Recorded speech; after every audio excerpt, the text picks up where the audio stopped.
and welcome into this very cold episode of GCTV. My name is Alyssa Lang here at Williams-Brice Stadium alongside Chris Clark. The Gamecocks will be hosting the Florida Gators this Saturday, and we're going to break down that game for you. Chris, starting with the offense, what do the Gamecocks need to look at as far as Florida's offense? Yeah, Florida's offense, they're really banged up. The offensive line has not performed very well this year. They've given up a lot of sacks. The running game hasn't been very good. This is a team that on all sides of the ball has been really decimated by injuries, and no unit for this Florida team has been decimated more than the offense. It's really a patchwork offensive line, which is probably bad news going against South Carolina's defensive line. Some very good players there. Quarterback's been banged up. They're down a running back that started earlier in the year.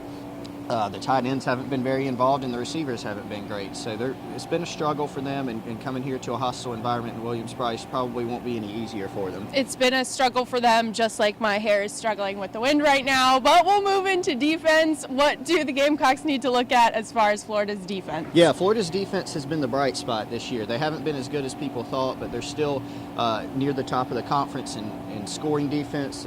And nationally, they're still near the top of the conference in yards given up per game, too. So they got some very good players. Again, they're banged up there. They lost Dominique Easley, their best defensive lineman, earlier in the year. They just lost a linebacker, Antonio Morrison.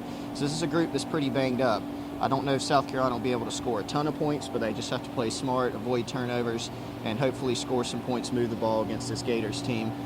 They can probably get enough on stops defensively on Florida's offense to get a win. Now, you touched on it a little bit already. This obviously is a very important game for South Carolina. What do they need to do to ensure that they come out with the win? Yeah, they're not going to score, I don't think, a ton of points at home unless it's a surprise. But Mike Davis is very motivated. Of course, he used to be committed to Florida during the recruiting process.